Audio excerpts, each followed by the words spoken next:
Meta-joke refers to several somewhat different, but related categories: self-referential jokes, jokes about jokes, and joke templates. Self-referential jokes: this kind of meta-joke is a joke in which a familiar class of jokes is part of the joke. Examples of meta-jokes: an Englishman, an Irishman and a Scotsman walk into a bar. The bartender turns to them, takes one look, and says, "What is this, some kind of joke?" A priest, a rabbi and a leprechaun walk into a bar. The leprechaun looks around and says, "Saints preserve us. I'm in the wrong joke." A woman walked into a pub and asked the barman for a double entendre. So he gave it to her. An Irishman walks past a bar. 3 men walk into a bar. Ouch!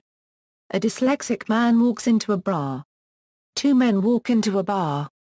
You'd think one of them would have seen it. 2 men walk into a bar. The third one ducks. A seal walks into a club. 2 men walk into a bar. But the third one is too short and walks right under it.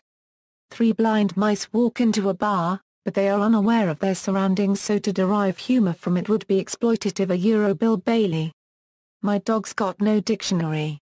How does he spell? Terribly. My dog's got no nose. How does he smell? Awful. What do you get when you cross a joke with a rhetorical question? W. S. Gilbert wrote one of the definitive anti-limericks. There was an old man of St. Bees, who was stung in the arm by a wasp. When they asked, "Does it hurt?" he replied, "No, it doesn't, but I thought all the while 'twas a hornet." Tom Stoppard's anti-limerick from Travesties, a performative poet of Hibernia, rhymed himself into a hernia. He became quite adept at this practice, except for the occasional non sequitur. These non-limericks rely on the listener's familiarity with the limerick's general structure. There was a young man from Peru, whose limericks all stopped at line 2. May be followed with, "There was an old maid from Verdun," the joke being that Verdun, besides being the name of a French city, can also be heard as "we're done," thus terminating the limerick. And even with an explanation that the narrator knows an unrecitable limerick about Emperor Nero, "Why did the elephant cross the road? Because the chicken retired. 2 drums and a cymbal roll down a hill." What's an onomatopoeia? Just what it sounds like. A self-referential meta-joke: I've never met a joke I didn't like. Why did the chicken cross the road? To have its motives questioned. Sarcasm is the lowest form of wit.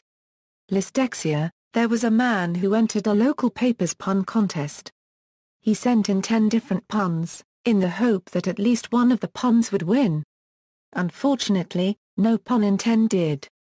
Today's horoscope: you are easily influenced by what you read and have the ability to make vague sentences somehow applicable to your own existence.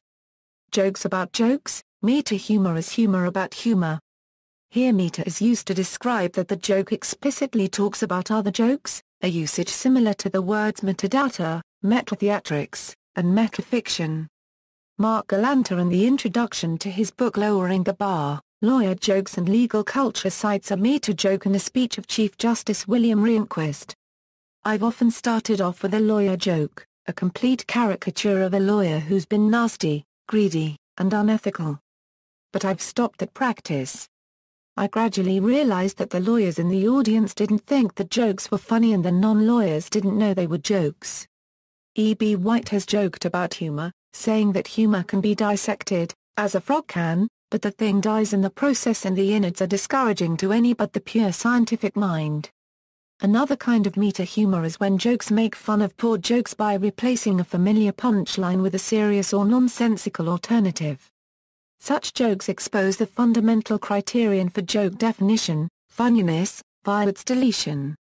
Comedians such as George Carlin and Mitch Hedberg used meta-humor of the sort extensively in their routines. Hedberg would often follow up a joke with an admission that it was poorly told, or insist to the audience that that joke was funnier than you acted.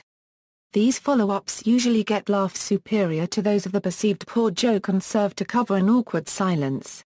Johnny Carson, especially late in his Tonight Show career, used to get uproarious laughs when reacting to a failed joke with, for example, a pained expression.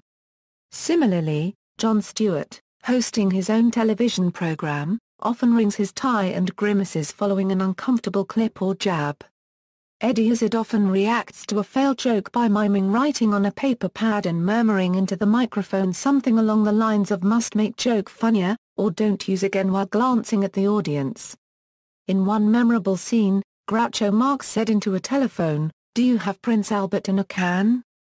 He then turned to face the camera and said to the audience, "Well, all the jokes can't be good, you have to expect that once in a while." In the US version of the British mockumentary The Office, many jokes are founded on making fun of poor jokes. Examples include Dwight Schrute butchering the aristocrats joke, or Michael Scott awkwardly writing in a fellow employee's card an offensive joke, and then attempting to cover it with more unbearable bad jokes. Limerick jokesters often rely on this limerick that can be told in polite company. A limerick packs jokes anatomical / into space that is quite economical. / but good ones, it seems, / so seldom are clean, / and the clean ones so seldom are comical. Joke template. This kind of meta joke is a sarcastic jab at the fact that some jokes are endlessly refitted, often by professional jokers, to different circumstances or characters without significant innovation in the humor.